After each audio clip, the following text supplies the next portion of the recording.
Assalamu alaikum wa rahmatullahi wa barakatuh. Bismillah ar-Rahman ar-Rahim. Alhamdulillah. Nahmadahu wa nasta'inuhu. Allahumma salli ala Sayyidina Muhammad wa ala alihi wa ashabi ajma'in. We want to welcome you to this webinar on Ramadan, the spirituality and the fiqh of Ramadan. What a great day to have a webinar, the 20th day. We've started the last 10. Tonight begins the first of the odd nights. Inshallah, our dua is that we make these days beneficial. We ask blessings on all of us. This webinar is a first. It is the first webinar of the Islamic Seminary of America. And TISA is our acronym. And TISA is a new institution. It will open its doors in the fall. Classes will begin in August. Here's some of the instructors that will have courses. Our own Sheikh Yasir Qadhi will be teaching, Sheikh Tamara Gray, Imam Muhammad Majid from DC, Sister Salwa Abu Judairi, Omar Suleiman, Sheikh Omar Suleiman, myself, and Sister Dalia Mugahed will all be teaching. We want to be the preeminent seminary in America, a world-class seminary. And inshallah, we want to bring knowledge, learning, wisdom to the American Muslim community, but ultimately to educate, train, nurture Muslim leaders, our imams, chaplains, and also the other people who work at our nonprofits, our masjids, from youth leaders, humanitarian workers, so forth and so on. This is our vision. Before I turn this over to Sheikh Yasir, who will be our presenter today, I wanted to remind you that you can ask questions. There on your right margin, there should be space for you to write fiqh questions, inshallah, and we will try to bring these questions up. But first, let me turn to Sheikh Yasir Qadhi, who is our Dean of Academic Affairs with the Islamic Seminary of America, TISA. Barakallahu Fiqh, Sheikh Yasir, for joining us. And I'll hand it over to you. Assalamu alaikum wa rahmatullah. Bismillah, alhamdulillah, wa salatu wa salamu ala rasulillah wa ala alihi wa sahbihi wa man wala amma ba'd. Jazakumullah khair for having me, and alhamdulillah, it's been my honor and privilege to work with all of you, and I'm really excited about the launch of the Islamic Seminary. This is a project the likes of which I've been dreaming about quite literally, for 2 decades. I mean, ever since I was really studying Islam myself, the goal, the vision of bringing forth an institute where Islamic scholarship is going to be taught locally here in America, and inshallah ta'ala raise a new generation of leaders, of du'at, of scholars, and I'm very excited about the potential for the Islamic Seminary. That having been said, the talk today is about, of course, Ramadan, and that's the whole point. Academics and spirituality go hand in hand. You cannot really be a scholar of Islam from within the tradition without yourself experiencing what it is to be a Muslim, and that's something we strongly believe, that scholarship and ihsan and excellence and spirituality, they go hand in hand, and that's going to be, inshallah, the hallmark really of the Islamic Seminary. It's not going to be just dry knowledge which can be taught at any institute. It's actually going to be experiential, in that we will, inshallah, require and request of our students to embody the values that we are teaching them and to live their lives according to the tradition. And that is something that, inshallah, is demonstrated even in this lecture that we are giving right now. So obviously the lecture is, of course, very relevant. We're just on, we're entering the last 10 nights. We're coming to the home stretch of the month of Ramadan. And of course, in these last 10 nights is, of course, the single most blessed night of the entire year, and it is Laylatul Qadr. And so I wanted to just share some brief comments about the concept of Laylatul Qadr and the reality of Laylatul Qadr, so that we can spiritually prepare ourselves for it.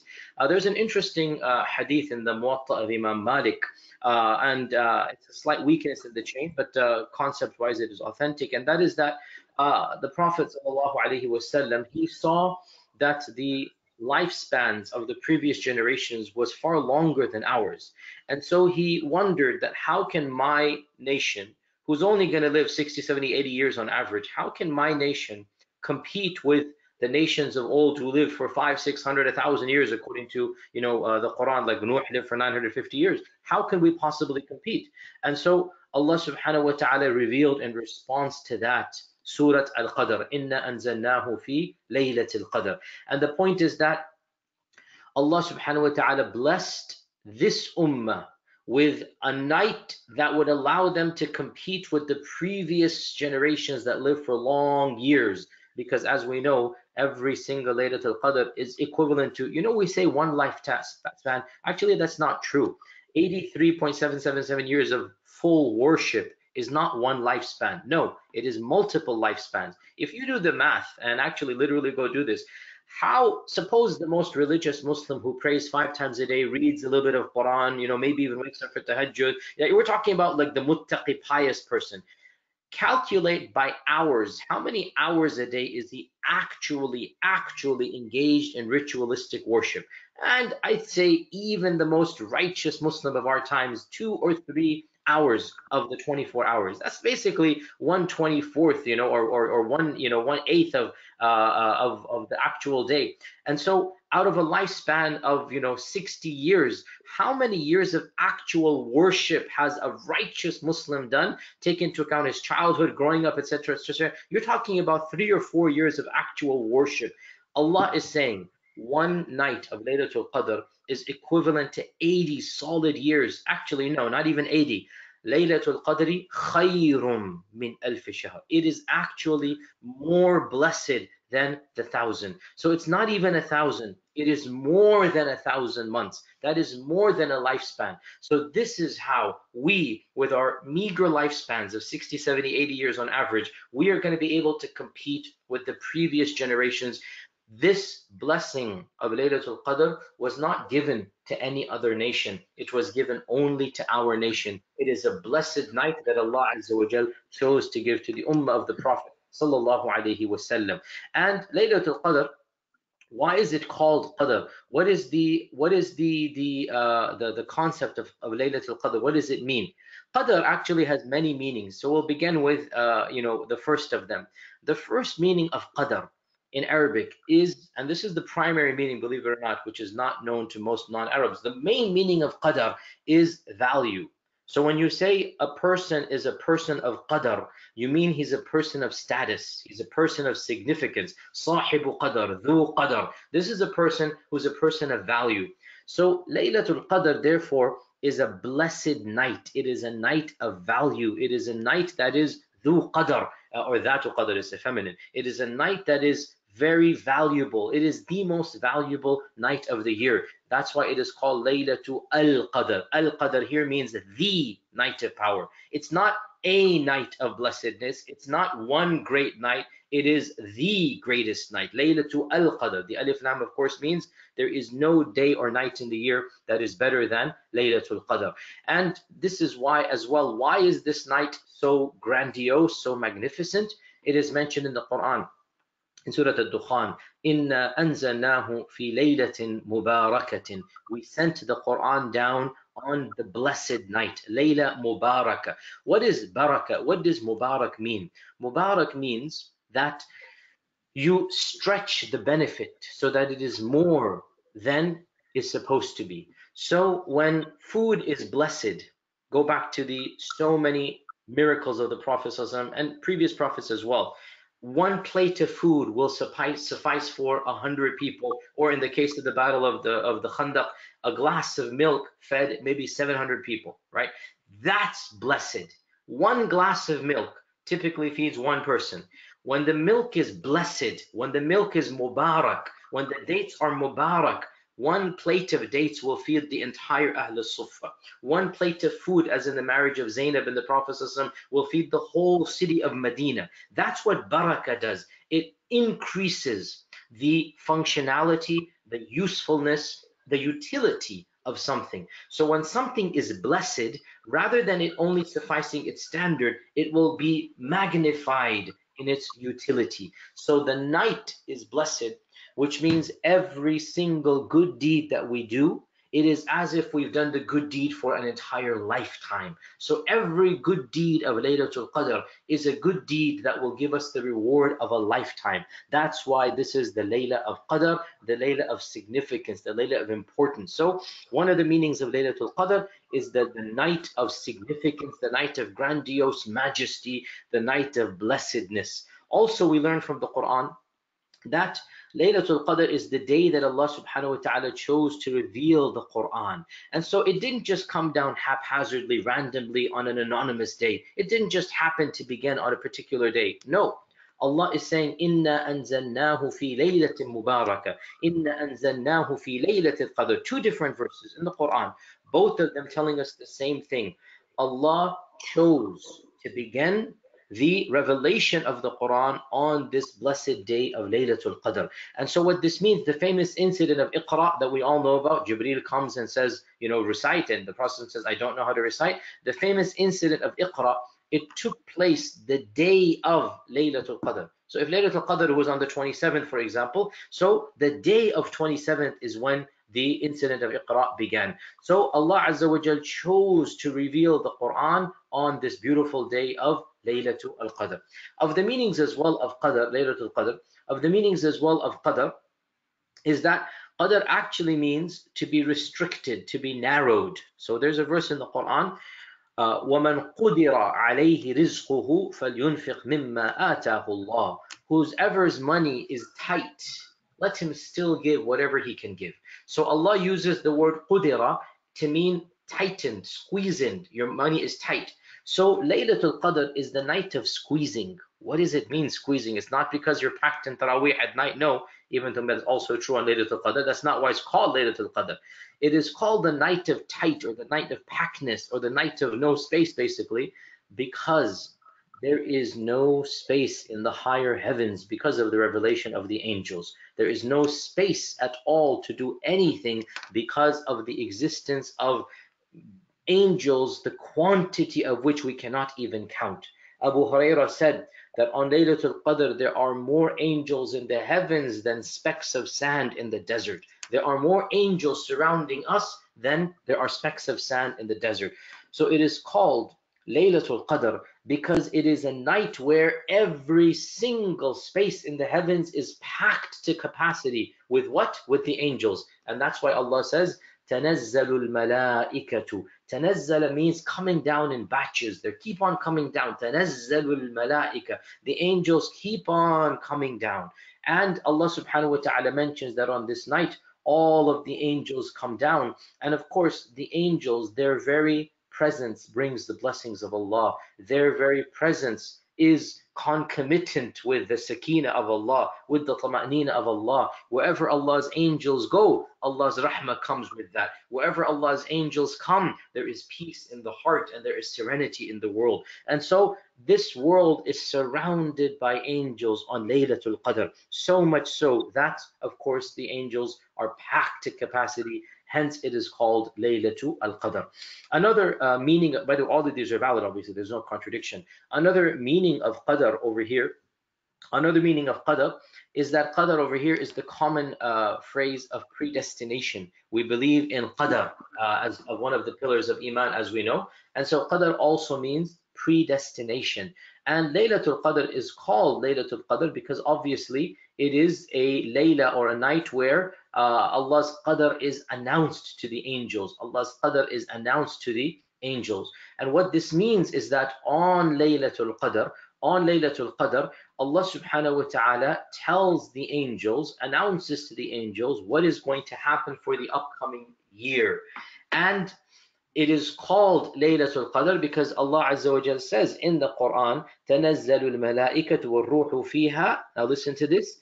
بِإِذْنِ رَبِّهِمْ مِنْ كُلِّ أَمْرٍ. These 5 words, pay attention to them. بِإِذْنِ رَبِّهِمْ مِنْ كُلِّ أَمْرٍ. The command of your Lord for all affairs will come down on that day.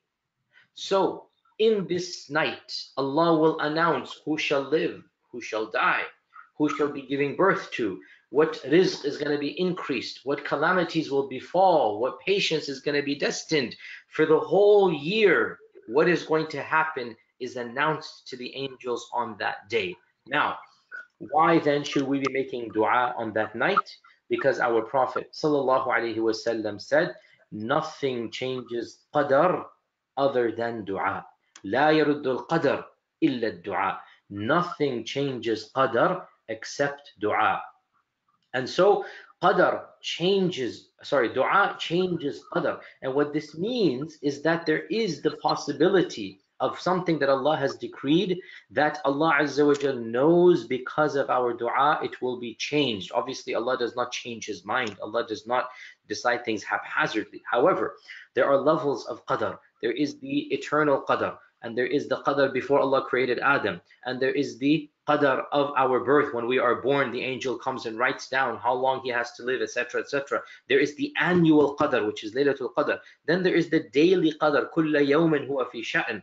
And so what Laylatul Qadr does, is that it is one of the main levels of qadr where we can impact qadr. For example, Allah might have said to the angel at the time of birth, when the angel comes and writes down our qadr, Allah might say to the angel that this person has 50 years to live, he shall be struck with cancer in his 49th year, and he shall pass away in the 50th year. So when you're in the womb of your mother, as the hadith in Bukhari and Muslim says, the angel shall write down your ajal, your rizq, your whether you're good or bad, everything is going to be written down. So the angel might write down this person's living for 50 years. Jayyid. Okay. In the 49th year, he gets struck with cancer. And he's making dua to Allah, because of his dua.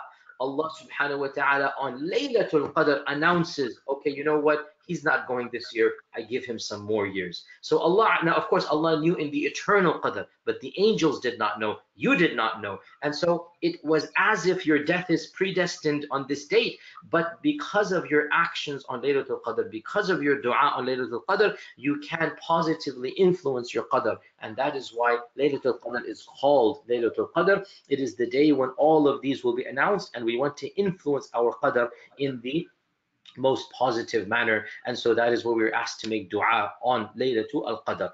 And so we talked about 3 meanings of Qadr, and the 4th meaning of Qadr, the final meaning we will mention, the 4th meaning of Qadr also means the one. So we said one of the meanings of Qadr is importance, is significance, is magnitude. You are a person who has glory, if you like. So the night is called the night of glory. Also, meaning number 4, the one who worships Allah on this night becomes a person of Qadr. So the night is the night of Qadr, and those who worship Allah become people of Qadr, people of sanctity, people of righteousness. So that is why it is also called Laylatul Qadr, because those who worship Allah sincerely on this night, they will reach levels of Qadr and levels of status that they wouldn't have had if they did not worship Allah subhanahu wa ta'ala. Also, one of the most important things to note on this night, and Allah mentions it in the Quran, it is so important. And also, by the way, before I even get to the important point, realize Allah revealed an entire surah to tell you how important Laylatul Qadr is. The whole surah is about Laylatul Qadr. And Allah mentions Laylatul Qadr 3 times, and its alliteration, it keeps on going. Inna anzalna fi Laylatul Qadr, wa ma adraka ma Laylatul Qadr, Laylatul Qadr khayru min alf shahr. It's mentioned after the other, repetitive. It's very quick, so that you get the point. Laylatul Qadr, Laylatul Qadr, Laylatul Qadr. You understand how significant it is. So we were saying that one of the most significant things about Laylatul Qadr is the fact that Allah says, تَنَزَّلُ الْمَلَائِكَةُ وَالرُّوحُ فِيهَا بِإِذْنِ رَبِّهِمْ مِنْ كُلِّ أَمْرٍ.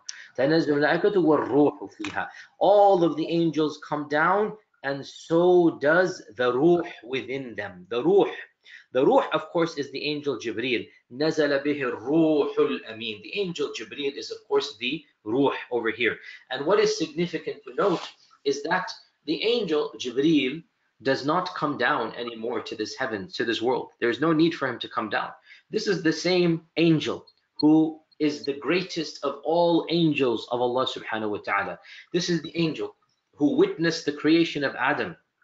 This is the angel who taught Nuh how to build the ark.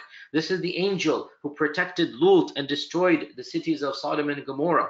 This is the angel who came to Ibrahim and gave him good tidings of Ishaq and Yaqub. This is the angel who visited Maryam and witnessed the birth of Isa. This is the angel who saved Musa and who personally took care of Fir'aun himself. And this is the same angel who visited our Prophet ﷺ and revealed the Quran to him. This is the angel. The mere witnessing of his glory was mentioned by Allah in the Quran as being a major miracle. The story is that in the incident of Isra wal Mi'raj, in the incident of the night journey of the ascension, the Prophet ﷺ, he saw Jibreel in his original form. He saw Jibreel the way that Allah created him. That seeing of Jibreel was such a magnificent event that Allah references it in the Quran in Surah An-Najm. لَقَدْ رَأَى مِنْ آيَاتِ رَبِّهِ الْكُبْرَى. He saw of the most amazing and magnificent miracles of Allah. So the mere seeing of Jibreel is a miracle, not any miracle, of the greatest miracles. لَقَدْ رَأَى مِنْ آيَاتِ رَبِّهِ الْكُبْرَى. Of the greatest miracles of Allah is the existence of Jibreel. And to see Jibreel by the Prophet ﷺ was considered to be a divine gift of such magnitude that it deserved a mention in the Quran and a reminder to the Prophet ﷺ that I blessed you to see this magnificent creation of mine. This creation, this creature, the Prophet ﷺ loved him so much that he said to Jibreel, "Oh Jibreel, why don't you visit us more often? I want you to come more often. I want you to visit me more often." And Allah revealed in the Quran, وَمَا نَتَنَزَّلُ إِلَّا بِأَمْرِ رَبِّكَ. We don't come down until Allah gives us permission to come down. I can't just come and visit you anytime I want. It is Allah's command that sends us down. Otherwise, we do not come down for our personal reasons. So Jibreel can only come when Allah allows him to come. And now there is no prophet for Jibreel to come. So when does Jibreel come? Only one night of the year Jibreel comes. There's only one night. On that one night, Jibreel himself comes down, this magnificent creation of Allah, who is one of the greatest miracles of Allah subhanahu wa ta'ala. He comes down to bless us with his presence. It is narrated that some of the scholars of the past would dress in their finest garments on the Laylatul Qadr, on the nights of Ramadan, the last 10 nights, and they would wear their best perfume. And when they were asked that, why are you wearing this garment? It's not Eid yet. He would say, should I not dress up for the noble visitor Jibreel who's coming? Shouldn't I wear my best that Jibreel is coming down? Just like when the king comes, when the president comes, when the noble dignitary comes, you wear your best. Jibreel is coming down to this earth. Shouldn't I wear my finest and best so that I welcome him in this coming? So Jibreel himself is coming down, and that is enough of a motivation for us to be worshipping Allah subhanahu wa ta'ala on this night. So what is to be done on Laylatul Qadr? What is to be done on Laylatul Qadr? There are really, in reality, Laylatul Qadr is a night where you do each and every good deed. There is no just one good deed that you do. Every good deed can be done, and salah and dhikr and Quran, and especially dua. Dua is, of course, the most important deed on this night, and this is proven in the famous hadith of Aisha when she said that, what dua should I make on Laylatul Qadr? And the Prophet ﷺ taught her, you make this dua, Allahumma innaka afuwun tuhibbul afwa fa'afu anna.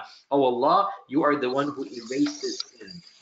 You love to erase sins, so therefore erase my sins. So this is the dua that we make on Laylatul Qadr, and of course we do each and every other good deed as well. We try our best to make sure that we give some charity on this night, make dua, pray extra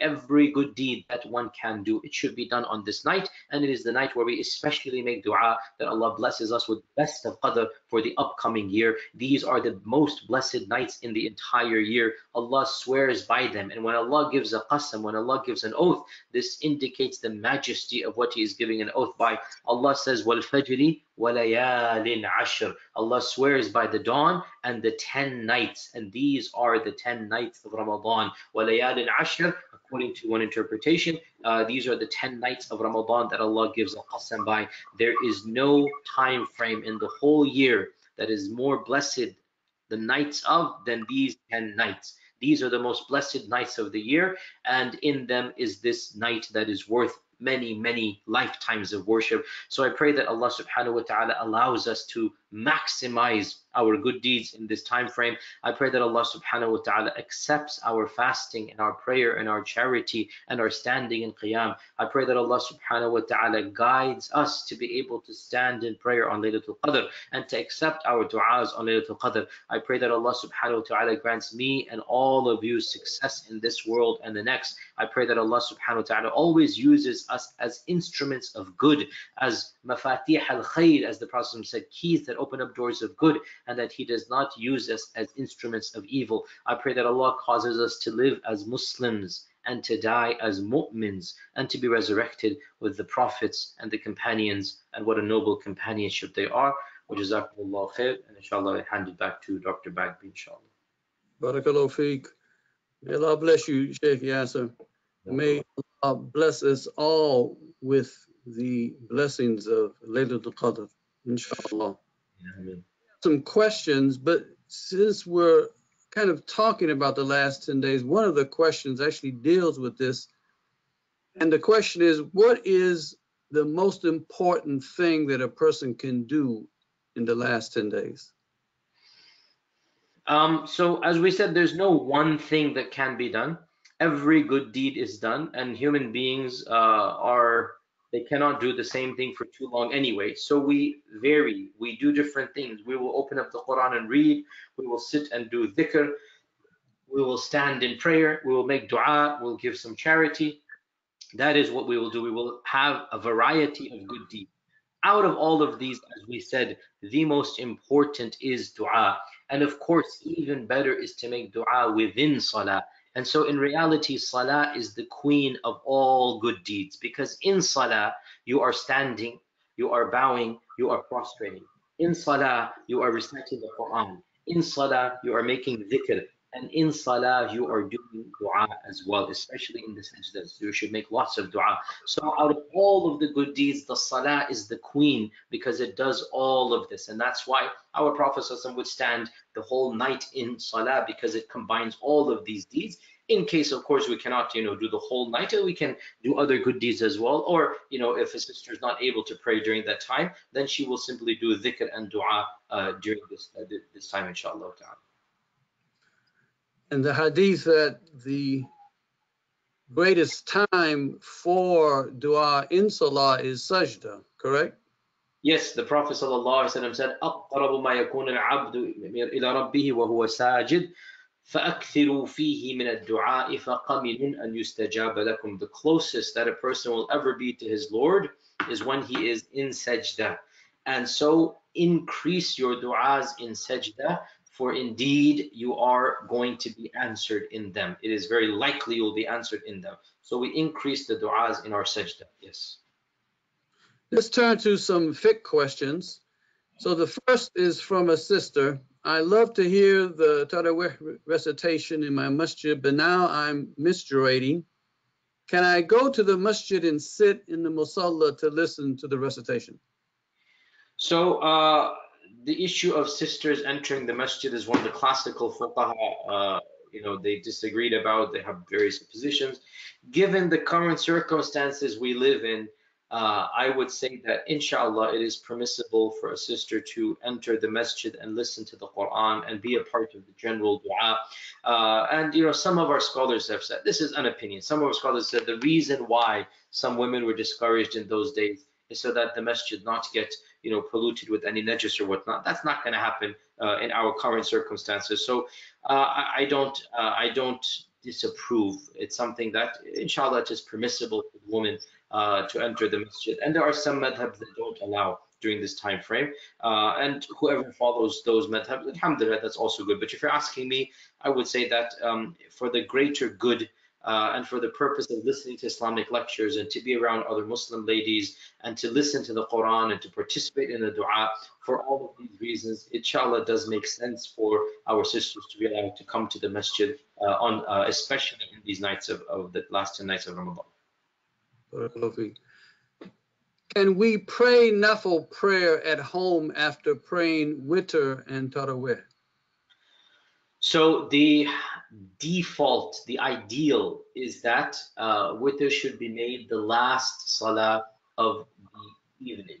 So if you are praying on your own and you're just praying, your goal should be that you finish off the prayer with witr. However, the way that it works now is that we have a communal salah in the masjid, and the witr takes place over there, and then people want to come and continue their prayer at home.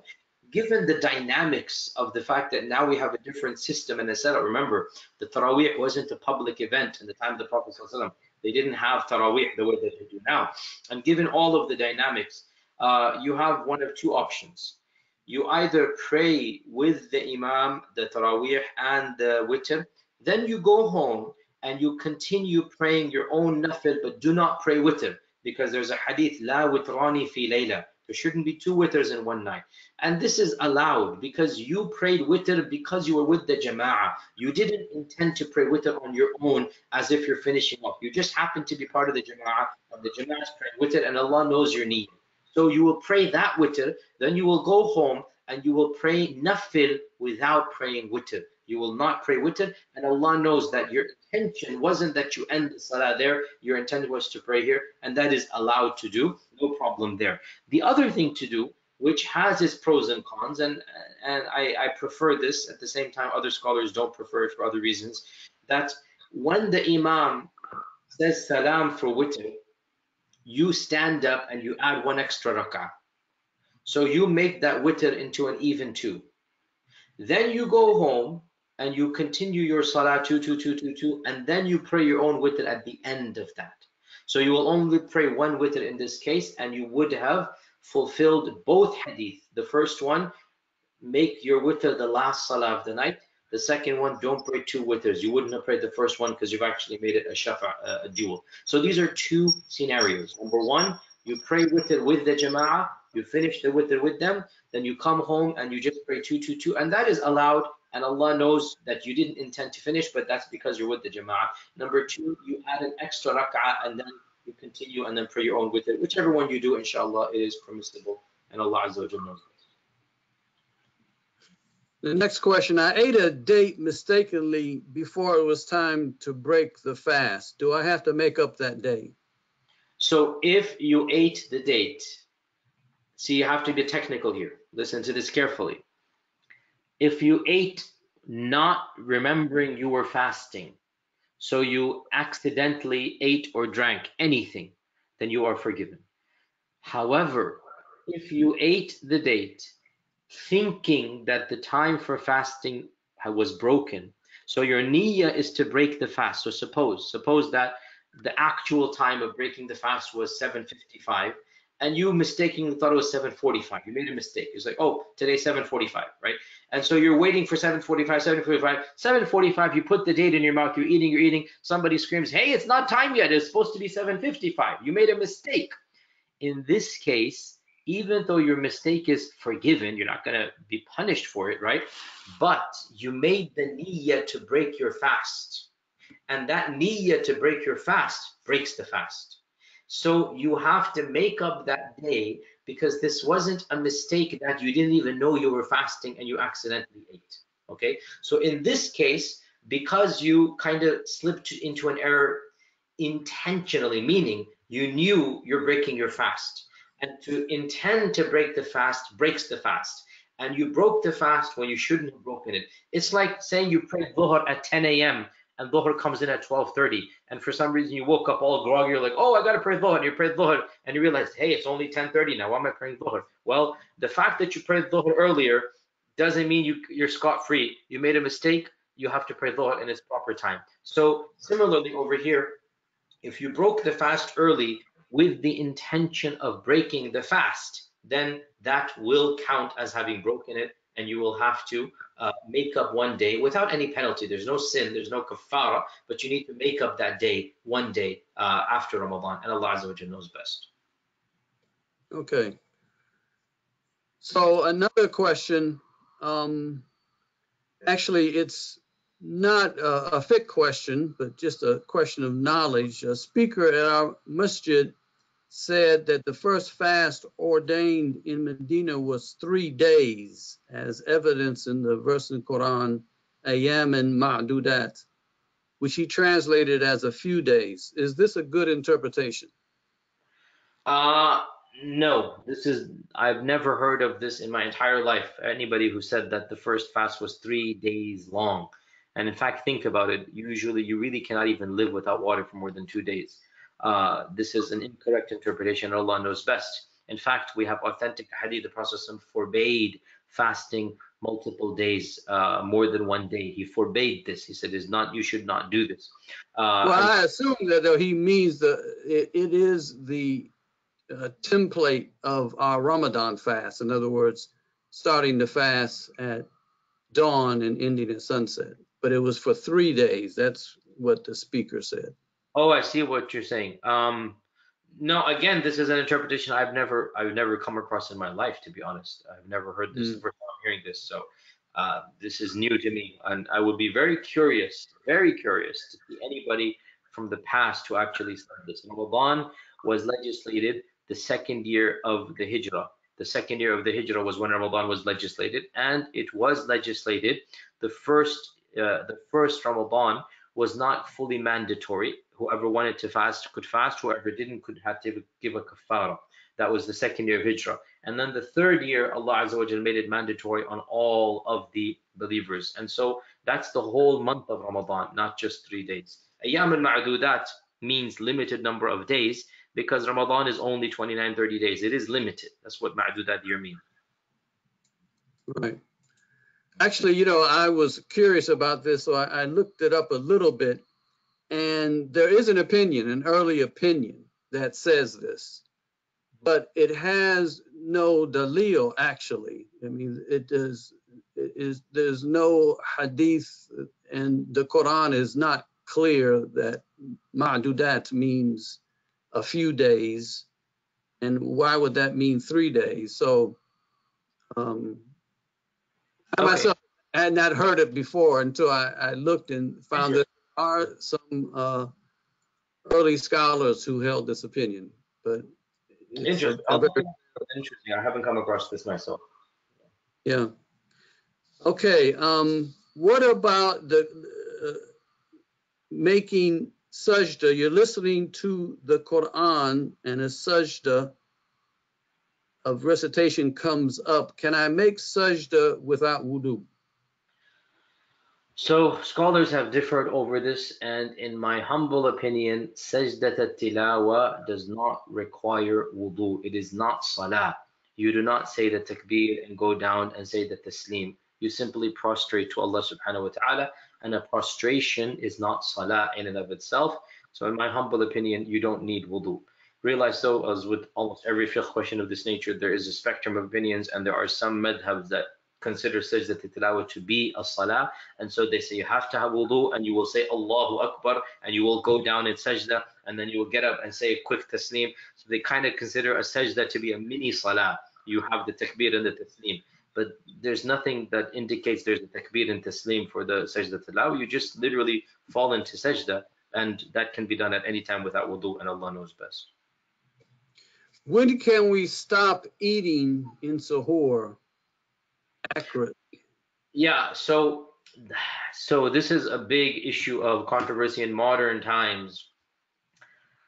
The fact of the matter is, look, the fact of the matter is that the beginning of Fajr and the beginning of Isha are guesstimates. They are not precise, okay?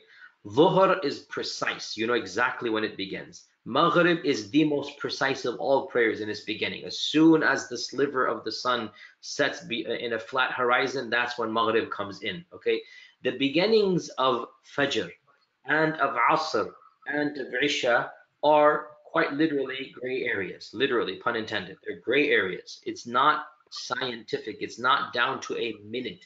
It is an ijtihadi issue. And in our times, you know, given the knowledge of astronomy and whatnot that we have, a lot of scholars have spoken about, you know, what degree or angle should be used. You know, some have said 17 and a half, some have said 18, some have said 19, some have even said 16. So basically, imagine you have the horizon, so the sun being below the horizon by 17 degrees or 16 degrees or 17 and a half or 19, and different, you know, committees have given different percentages or numbers or whatnot.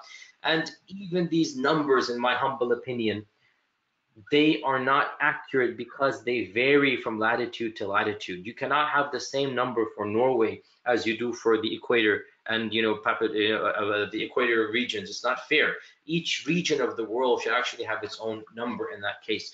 So the bottom line, not to complicate things even more, but follow your community, whatever it says, where the beginning time of Fajr is, just go with them, no problem, inshallah ta'ala. Al-Qura has a calendar, Isna has its own, you know, percentage and degrees, the Fiqh Council has its own. Inshallah, they're all valid and correct. Go with your local masjid, and technically speaking, you're allowed to eat and drink until the adhan time.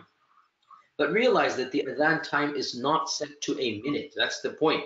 And so you should try to give yourself some leeway, give yourself 5-10 minutes to be on the safe side. Like, you don't want to go to the very end. However, listen to me carefully. Don't misunderstand my words. If you wake up and there's 2 minutes left on your time to the adhan, go ahead and quickly, you know, eat a few morsels and drink. And if your clock ticks beyond the second, if the Fajr comes in at 4:55, let's say, and if you're eating throughout the minute of 4:55 until 4:56, inshallah, your salah is not, I mean, your sawm is not nullified, because Fajr is not an exact second that it begins. It's just a generic hallmark. Now, obviously, don't make this the routine that every day I'll wake up at 4:53 to eat 4 morsels, drink water. You don't do that. But suppose one day you woke up and there's 2 minutes left and you're just quickly drinking and eating whatever you can. Inshallah, a few seconds, you know, a minute or so. I'm not saying take 5-10 minutes, but the point is, it's not set in stone, the beginning of Fajr. And you should try to give yourself some leeway as your rule. Set your alarm clock such that you'll be done eating and drinking 5 minutes before Fajr, so that you feel comfortable that, you know what, I've given myself that leeway. But in case a day happens of Ramadan where you're a little bit late, then no big deal, inshallah ta'ala, and your fast will still be accepted, and Allah Azza wa Jalla knows best. Should we face the qibla for such a tilawah? So the default is that yes, sajda, all types of sajda should be facing the qibla. However, if you are on a camel, like the Prophet was, or Ibn Abbas was, and the sajda took place, he simply did sajda right then and there. And so we have authentic narrations from the Sahaba that they did not face the qibla, but that was because they were on a camel. So if you're in a car, and you better not be driving, because you don't want to do sajda when you're driving, or else that might be your last sajda of your life. So be careful, which is actually a nice way to go, but may Allah protect all of us, okay? That was a joke there. Don't follow that fatwa. If you're a passenger and the tilawah is being read and the sajda comes, you are going to follow the sunnah. If you lower your head right then and there to Allah subhanahu wa ta'ala as much as you can, you are following the sunnah and you're following what the Sahaba did. But if you're not in a car, if you're walking or you're standing or whatnot, why would you not just quickly turn to the Kaaba and then prostrate? Because the default is sajda is done in that direction, and Allah Azza wa Jalla knows best. So another question from a sister. She's making up a Fajr prayer. She wants to know whether she can hold the Quran and read from the Quran during these Fajr Salatul. So in Fard, we are a little bit stricter than we are in Nafil, and we are more cautious about actions that might affect the sanctity of the Salah. And therefore, our scholars have said that in Fard Salah, we should not be doing any motion that is not directly related to the salah. So in fard, we do not hold any mushaf or anything because there are extra things required when you're holding. However, in salat al-tahajjud, in nafil, in taraweeh, we are a little bit more lax, and therefore it is allowed to hold the Quran in taraweeh prayer, regardless of whether you're the imam or the ma'mum. You're allowed to hold it in order to increase your concentration. But in fard, no, it should not be done in fard, and Allah knows best. A public figure said that the Quran mentions that breaking fast, that the fast should be broken when it's darkness. Yeah, this public figure is not a faqih. Are you familiar with this? Yes, I'm very familiar with this. Yes, this public figure is not even a Muslim, and he thinks if he can read the translation of the Quran, that gives him the ability to interpret the Quran. Take your fiqh from trained legal scholars. Take your aqidah from those who know their faith. This person has no knowledge of Sharia and fiqh, and they just tweeted out something to their 10 million followers or whatever. I think he has more than 10 million actually, but yeah, obviously he has no knowledge of fiqh. It's just simply he's reading a translation. Listen, tafsir of the Quran is a science. We don't just open up a translation and then derive verdicts. The Quran is interpreted according to a methodology. And one of the most important aspects of interpretation of the Quran is that we go to the hadith of the Prophet ﷺ and we see what the Prophet ﷺ said. And so going to the hadith of the Prophet ﷺ, we learn that the fast is broken when the sun sets. And in fact, the Prophet ﷺ said, the difference between us and other nations is that we break the fast as soon as we can. As soon as the sun sets, we break the fast. So this is something our Prophet ﷺ explicitly told us to do, in spite of what this particular astrophysicist says. Don't worry about what he says. Go to what Allah and His Messenger have said. That is better for you. A question about an incident in taraweeh prayers. Our imam, who was young and a hafiz, mistakenly prayed 6 rak'ah. After the sajda of forgetfulness and making taslim, ending the prayer, he then stood and prayed only 1 rak'ah. Should he have prayed the usual 2? Of course, this is taraweeh prayers, and just ignored the mistake of the extra. So aslan taraweeh prayer is not set in number. You can pray 2, 4, 6, 8, 10, 12, 22, 35, however many you want. There is no set number. It is a nafil salah. So if he prayed 6 and he accidentally prayed witr after, that could be an evening and say, khalas, okay. Or if he wanted to, he could have stood up and added an extra rak'ah to break the witr and then continue. Either way is fine. But this is not a mistake per se, because taraweeh is not like obligated with a specific number. Therefore, Allahu alam, I would have been very lax about this. And I said, khalas, if he did this, then either call it an evening that evening and resume the next day, or he can stand up and pray an extra rak'ah to make the witr even, and then pray the 2 and then finish off with the witr as usual. And Allah knows best. Are you saying that 1 rak'ah would be considered comparable to witr? It is a witr, of course, but are you saying it would be comparable to a witr and therefore should not repeat? So the Hanbali madhab allows 1 rak'ah witr. That's another issue of ikhtilaf, right? Can witr be 1 rak'ah? Imam Ahmad allowed 1 rak'ah to be witr. Now, obviously, other madhabs disagree. And so again, whenever you talk about fiqh, this is the problem. You have all of these spectrums. Which one do you want to do? I personally am, just Hanbali, just because the university I went to is Hanbali, not because I believe it's inherently superior to any. All of the madhabs are valid, but generally speaking, I'm more trained in the Hanbali madhab.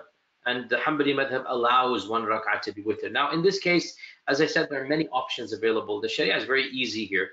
If he wanted to consider it a witr, he could have. If he wanted to, knowing the audience would have said, oh, we want to finish our taraweeh. So in that case, once he realizes he made a 1 rak'ah, and if he said salam, it was 1 rak'ah, immediately he should stand up and pray 1 rak'ah and do the sajda of sahu in that one, and that would constitute 2 rak'ahs together. Okay, then he would move on to the taraweeh prayer. That's the most easiest to do, knowing the default of our community, and Allah knows best. A few questions on zakah. So a person asks, I've invested money in a business, so a direct investment in a business, and they give me some percentage of profit. Is zakat to be paid on the investment, not the return? I mean, obviously on the profit, zakat would be part of your your earnings for that year. Yeah, so the question is, I pay zakat on the investment. Yeah. So long-term investments. This is an area where you have two major camps in the modern world. And honestly, I don't have a particular camp that I prefer over the other. They both have very solid arguments, and it's difficult to have a definitive answer. The one camp says that long-term investments, where you just set them aside for a rainy day, you only pay zakah on the dividends, which is what you're saying, I'm getting a profit. So you leave that until the day you want to sell the long-term, then you will pay zakah on the whole price of the long-term. And that is a standard position and fatwa. The flip side of it says, why should you consider long-term investments any different than just having money in the bank account? Because if an emergency were to arise, well, then your long-term investment is cash, and you would bank in, you would, bail out, you would sell your long-term investment in order to get cash. And so why should you not treat it like cash? And so you do have those who say that yes, the full 2.5% should apply to the actual value of the long-term investment. And honestly, I've read both sides of the argument, and in this regard, my personal position, I don't have one definitive one. I can see the arguments of both sides. I will say that if it is possible for you without much of a controversy or difficulty, to pay the 2.5%, in the end of the day, wallahi, 2.5% is so little, my dear brothers and sisters. Uncle Sam asked us 30%, 25%, come on, of income. This is 2.5%. If you have $1,000, you're going to pay $25. That's not a lot of money. 2.5% is a very reasonable, very small amount. Allah says, وَمَا جَعَلَ عَلَيْكُمْ فِي الدِّينِ مِنْ حَرَجٍ. He has not put any difficulty on you. So if you have, $10,000, for you to sell $250 to pay zakat on that, wallahi, it's a very reasonable, and I just get out of the controversy in this regard, because I can see both sides. And one of my peers and colleagues and mentors and teachers and friends all together, one of them said to me that, look, you need to also look at it from the perspective of the poor, the person outside your house was theoretically begging, whatnot, and you're like, well, I have $1 million in my long-term savings, and I can't pay zakat on that. And the guy's like, well, you have $1 million, you have that money, is there, right? Where is my right for that money? Where's my haqq for that money that's just sitting in your bank account over there or in your long-term investment? So there is a haqq that the faqir also has over the money that you have access to. And here's the point, you do have access to it, right? So Allahu Alam, I know many major fatwa councils say long-term investments, you only pay on the dividends, but there is a second position which I see its strength even as I struggle with the practicalities, because I know we're all struggling, we're all middle class, most of us are middle class. We might have a large amount in long term, but we don't have the liquid assets to pay zakat on that long term, right? And that's a valid point, and it's a very tricky point. Allahu Alam, I would say err on the side of caution and try your best to pay the 2.5% if you're able to, and Allah knows best. And I assume this would apply to retirement funds. I mean, your discussion would seem to include retirement funds. So the Fiqh Council, by the way, just voted on the retirement funds. We had a long discussion, as you're aware.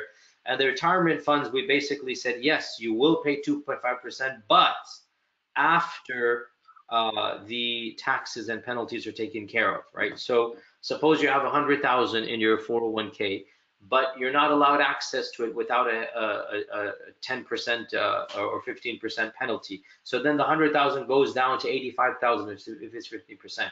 Then Uncle Sam's going to take his 25% of that. So then it goes further down to, let's say, I don't know, I'm just saying 65,000 or so.